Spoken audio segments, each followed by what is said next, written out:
An unspeakable tragedy leads to hope and resilience on this episode of the Radiate Wellness Podcast. Hello and welcome to the Radiate Wellness Podcast with your host, metaphysician, Reiki master, and hypnotherapist, Christi Hoffman. Each week, we will discover teachings, tips, and tools to radiate your best life ever with practitioners, authors, and luminaries to help you on your path. Wellness, joy, peace, abundance. What do you want to radiate? Hello and welcome back to the Radiate Wellness Podcast.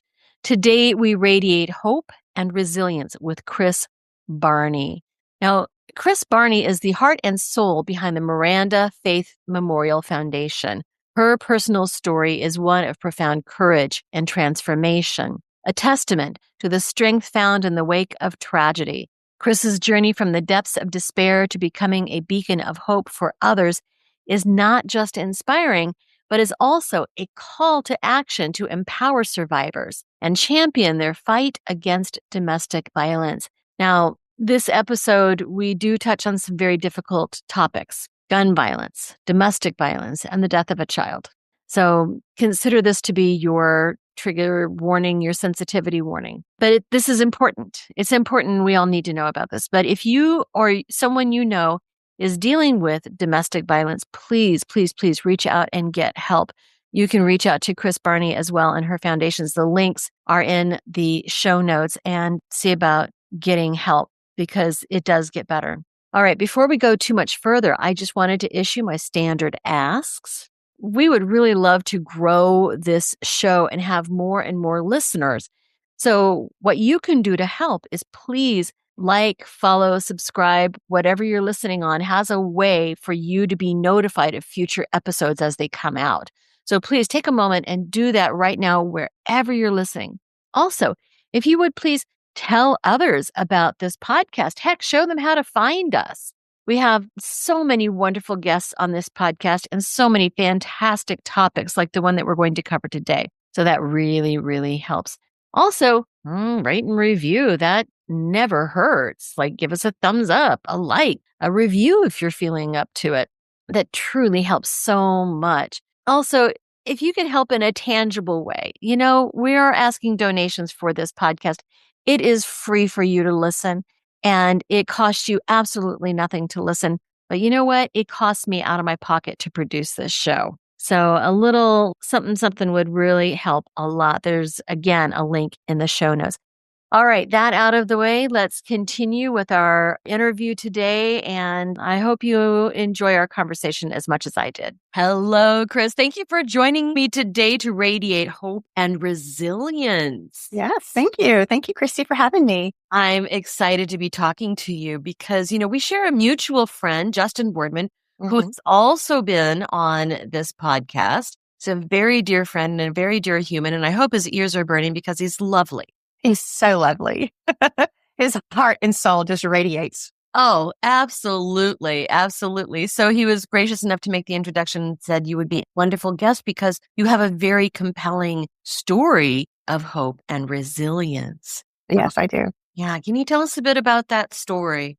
Sure. Well, back in 1999, or of course I can go prior to that, I was in a very abusive situation, marriage. And when I finally decided to leave, of course, the abuse escalated as far as the mental and emotional and stalking. And we had a little girl. Her name was Miranda. And on a scheduled visit, my ex-husband, Charles, who was a Bossier City firefighter, Bossier City, Louisiana, shot and killed her. And she was 4 days shy of her 4th birthday. And he also shot and killed another woman that was also escaping his abuse. And the story is long. There's a whole lot of buildup prior to the murders. But I knew that in order for me to continue living and to continue, and I had just been married. I just got married to my husband, Jeff. We'd been married for 3 weeks when all of this happened. But I had been fighting this man, this abuser, for 6 years. And the story is horrible. It's traumatic. But I knew that in order for me to move forward, I needed to find hope and happiness again. I knew that it was out there,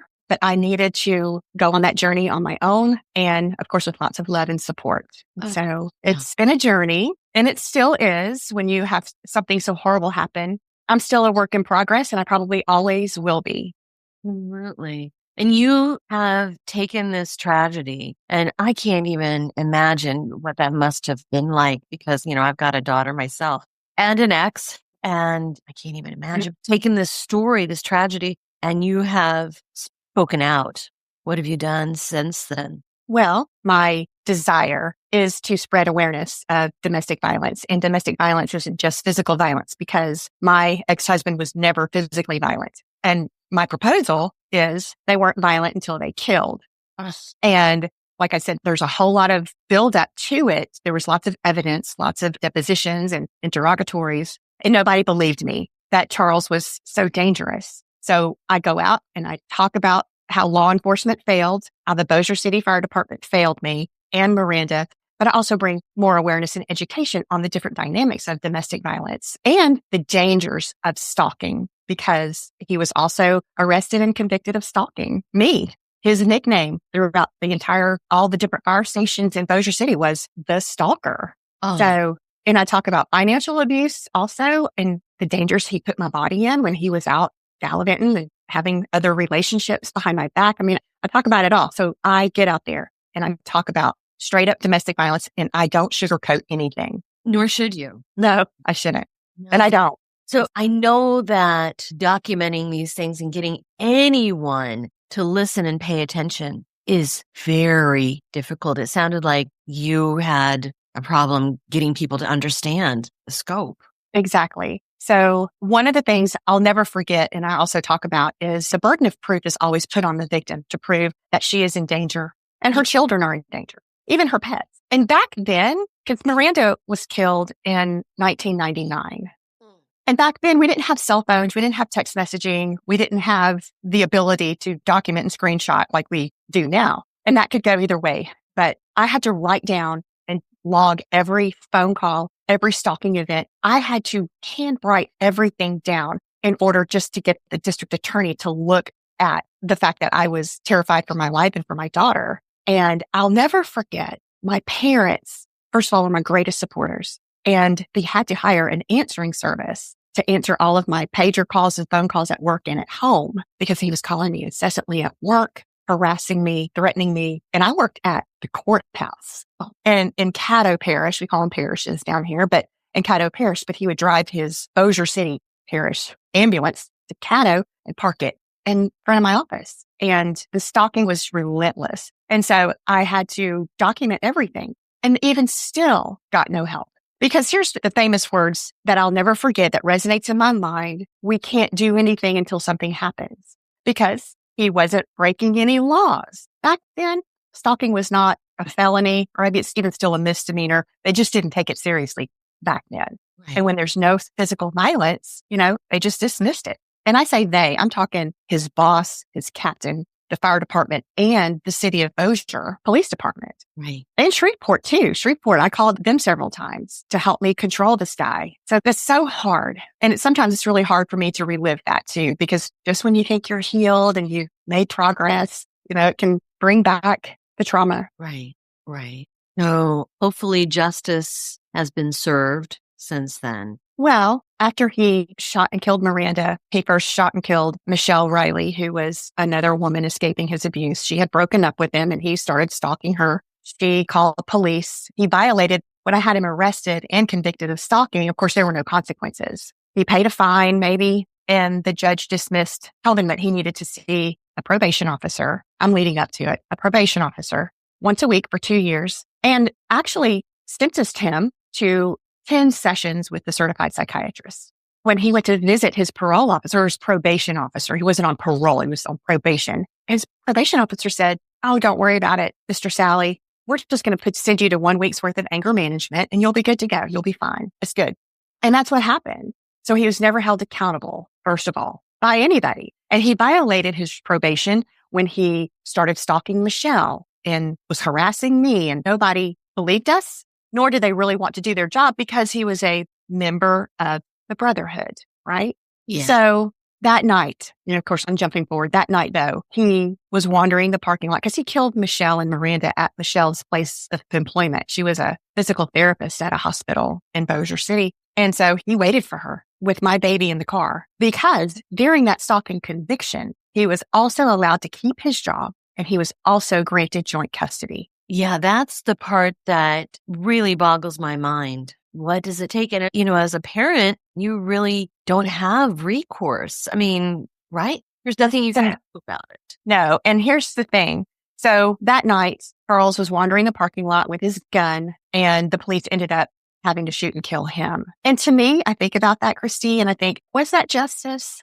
No. Because that was his plan, was to commit suicide by cop. And that meant no suffering for him. Right. I wanted him to live out the rest of his life knowing the horrible thing that he had done. But here's the thing. I don't fault them for that. Their lives were on the line because he was pointing his gun at them and they did. They begged him to put his gun down and he didn't. I don't blame them at all, but he knew what he was doing. Let's just say had I denied him visitation, had I said, I do not trust you, I don't care what the judge said, what would have happened to me? What happens to people when they go against the judge's order?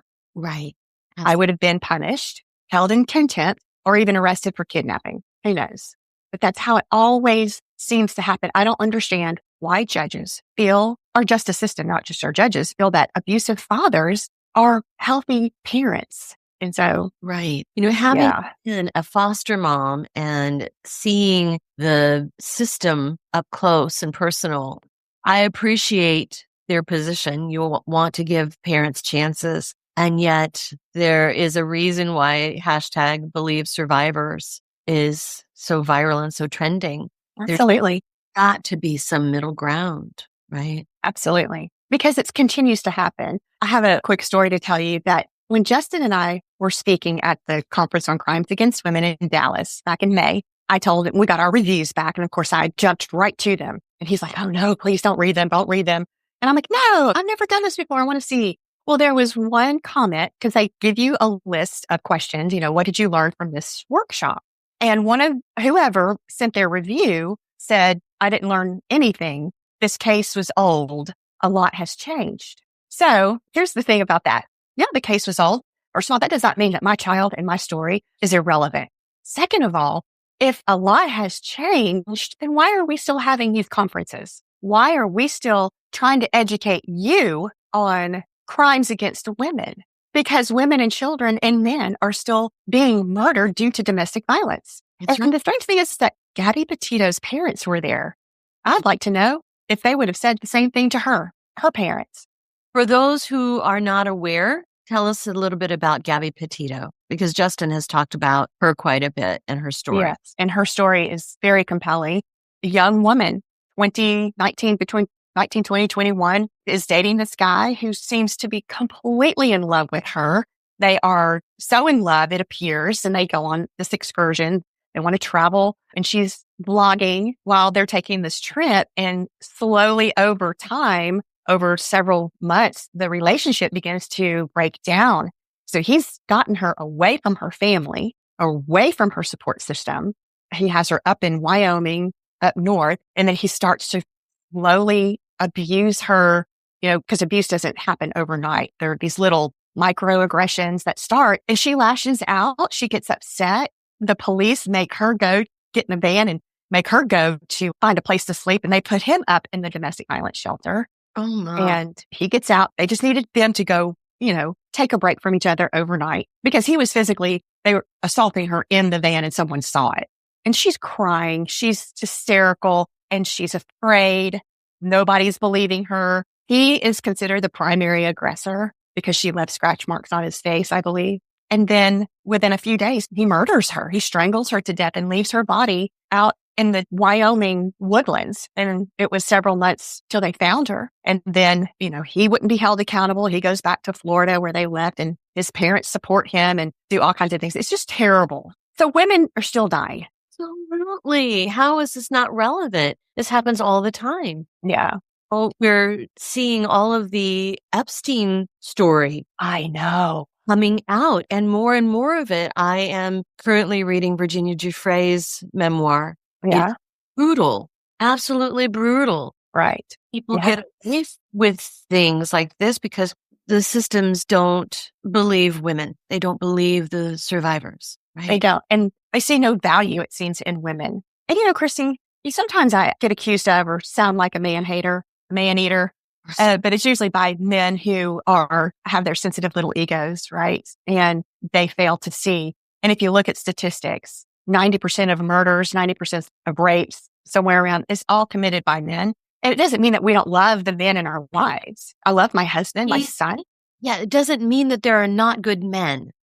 Right. There are wonderful, good men. Mm-hmm. Yeah. And Justin's one of them. Justin's one of them. Yeah. I got to meet Mark Wynn. I mean, I think he's amazing in itself. I fangirl over him all the time. But men just don't, if they allowed themselves to grasp the concept, if they lived in fear every single day of their lives of being raped or murdered or hurt in some way, then they could feel what women feel and understand it. Right. And some of the men that do actually stand up and fight against domestic violence and say, I understand it, are some of the most gorgeous, sexy men I've ever met. Because that's just like, thank you for understanding and for believing me. Yeah, absolutely. I mean, there's a reason why that meme was virally about which would you rather see in the woods? Yes. Or a bear. Bears all the time. And every woman I know and have spoken to has had some story of violence, of stalking, of threatened or scared, unwanted advances, unwanted touches, unwanted dialogue. You should really smile. You're prettier when you smile. It's just making us feel creepy. Yeah. Every single woman, everybody. Yep. Right? No woman is untouched by this. Nope. Right. Okay. Well, let's pivot. Okay. Let's pivot to the hope and resilience. Now, I have to say, I noticed behind you, there is a photo of an empty rocking chair. And if you're listening on Spotify or Amazon Music or Pandora or something that's audio, you can check this out on the YouTube. An empty rocking chair. And then a heart, it says Miranda Sally on it. And then the hat that I noticed from your website. A video of Miranda. Yeah. Right. So let me explain the piece of art to you. Yeah. I have a friend. Her name is Kate Starter-Hilburn here in Ruston. And another wonderful friend of mine, Terry Queen Autry, did a complete display called Beating Hearts. And Kate actually put this together for me. And if you look closely, Christi, do you see a shadow? It's very difficult to see. It's behind the rocking chair. Yes. So what do you see? Oh, it looks like a person, like reaching behind the rocking chair. Actually, Chris, if I brought it closer, it's a gun. Oh, no. Oh, an AK-47? No, it's a handgun, a revolver. Oh, no. So Kate made this as part of her Beating Hearts display. And it is absolutely compelling. It tells a story in itself. When I started working here at the Domestic Abuse Resistance Team, she gifted it to me. And so I keep it here in my office. And of course, Miranda's little hat, which she loved. And I have pictures of her, as you saw, of her wearing it. And the heart with Miranda. So every Domestic Violence Awareness Month, every October, we have red silhouettes that represent men, women, and children who have been murdered due to domestic violence. And that heart we used to put those hearts on our silhouette. Yeah. Naming them. And so we redid our silhouettes. Every family member got the heart. So I just put it on my wall here in my office. And as a reminder, this is why I do the work. This is why I do the work for Miranda and for Michelle. Now, Christi, one of the other things, the reason why mine and Justin's proposal says they weren't violent until they killed is because Charles's brother also kidnapped his wife 15 years later and shot and killed her. Oh. And her murder actually created Gwen's Law here in Louisiana. Her name was Gwen Cox Sally. And 15 years later, what are the odds of two brothers being raised by the same parents murdering their significant others? And here's the thing. I was Charles' second marriage. He had moved on to a third, and his brother Mike was on his third relationship when he killed her. And there's a whole lot of in between. But I do the work for Miranda, for Michelle, and for Gwen. Yes. Because Michelle has no one speaking for her. sharing her story. And Gwen's family, they've put it aside, of course, trying to move on with their lives, and they're doing beautifully. And I've created a relationship and cultivated a relationship with her daughter, who was 7 when her mother was killed. And she and I are close. She's now almost 19, and she wants to start sharing her mother's story as we segue when we're speaking together, because she's still very, very young and new at this. And it wasn't until she met me that I encouraged her to share her mother's story with me, because I talk about the murders, Miranda and Michelle, and then kind of segue into Gwen's murder and Gwen's law in Louisiana. And so I thought it would be healing and wonderful if she wanted to start sharing that part of the story with our audience. And we just got invited to speak at a conference in Miramar, Florida. It'll be her first big conference. And I've only known her about a year, just over a year. Well, in the list of people that you're doing this for, I hope you count yourself too. I always forget, Christi. I'm always focused on everyone else. Like, okay, how can I make this work? And, and I'm always messaging Justin. He probably thinks I'm weird, but I'm like, hey, haven't heard from you in a week. How are you doing? We always try to check in on each other, but I do. And I have been better. First of all, especially after Domestic Violence Awareness Month, it's such a heavy month for me because that's when I do most. People start calling on me. And as you probably know, I'm booked. And then I'm exhausted and I'm mentally drained. So I do take a day or two off after Domestic Violence Awareness Month and try to focus on not feeling guilty or trying to assimilate some sort of self-care for myself.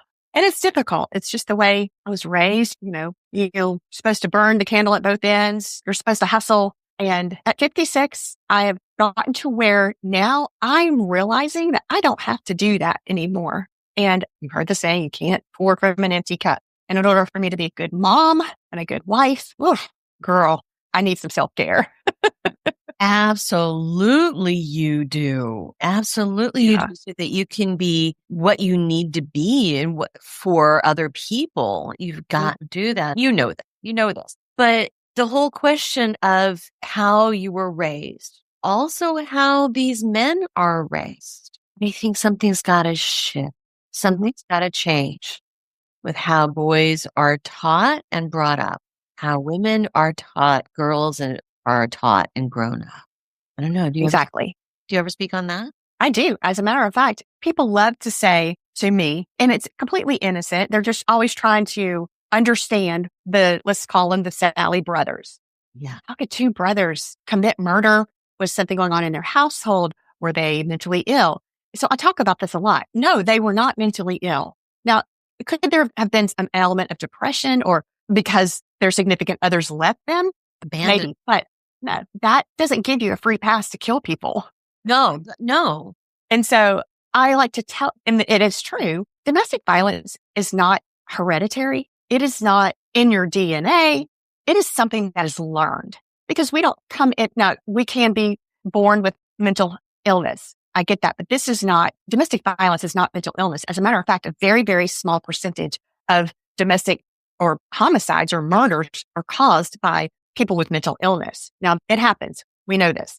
Right. But domestic violence, misogyny, and the hatred towards women is a learned behavior. And I'm telling you, these boys learned this from their father. It's generational. As a matter of fact, I did my research. Their grandfather and great-grandfather on their dad's side were abusers and stalkers. Exactly. And Charles began his stalking at like 17, 18. And I've got all the paperwork to prove it, all the interviews. But what happened is when they no longer can control their partner, then that's when abuse begins to escalate, right? And they weren't having, neither one of them were going to have it. Like Michelle, he killed her, he said, because he left behind a suicide tape saying, I killed her because if I can't have her, no one can. That is classic. And he killed Miranda, his own little girl, because he hated me and my parents, who were my biggest supporters. Right. And so it is something that they've learned, that their father has taught them. And not just their father, but nowadays it's in the music we listen to, it's in the videos that they are watching, it's video games. It could be anything. That's in the news too, with people saying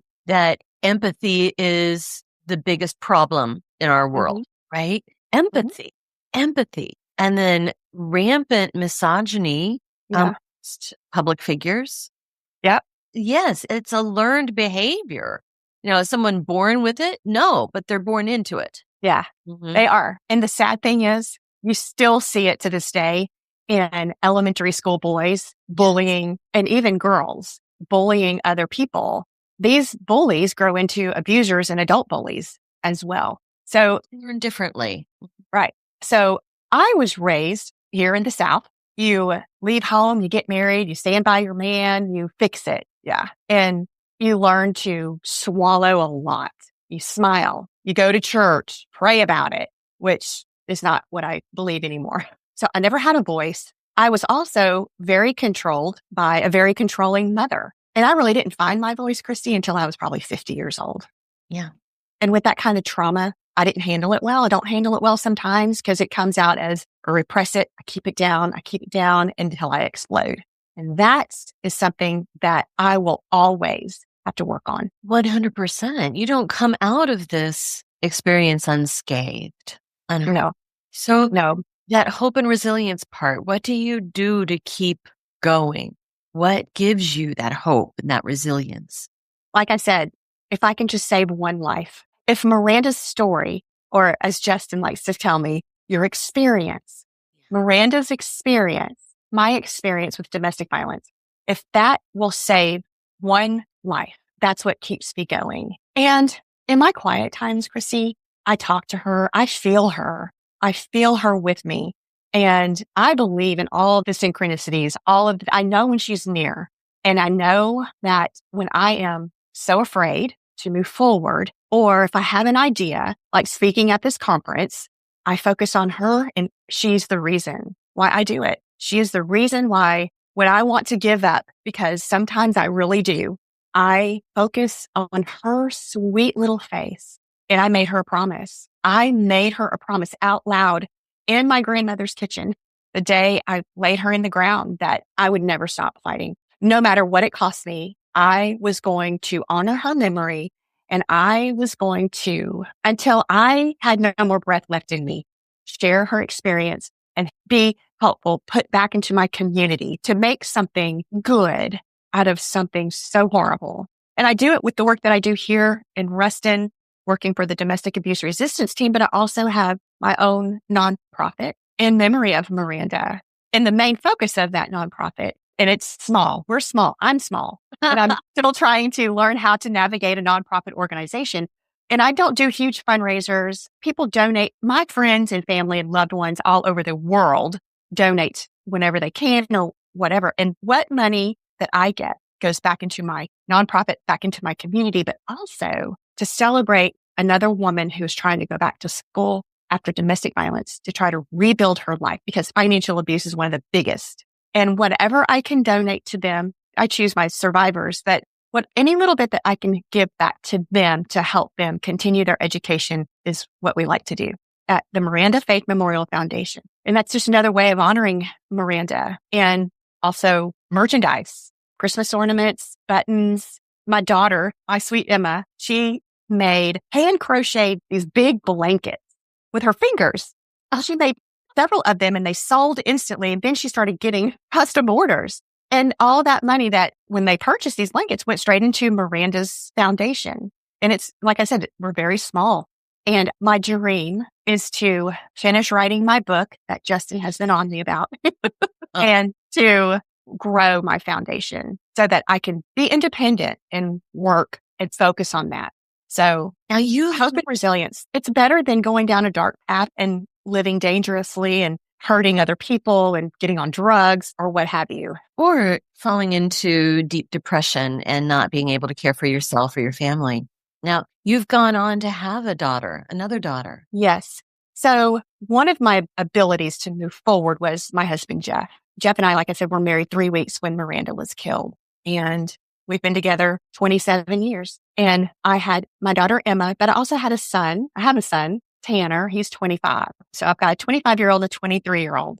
And more than anything, Christi, before a career, before anything, I wanted to be a mom. That's all I could focus on. I just wanted to love and nurture unconditionally. And so my biggest fear was never being able to have children again. Like, oh my God, I thought, what if he took my only chance of being a mom, And then I had Tanner, and then I had Emma, and that was the greatest joy of my life. My husband, Jeff, is military. So after Miranda was killed, we left. We left the country for like 7 years. And I was able to conceive and be a stay-at-home mom and raise my kids and give them all of me. And they are amazing adults. And my son, Tanner, he is a huge advocate for domestic violence survivors. Both of my kids are.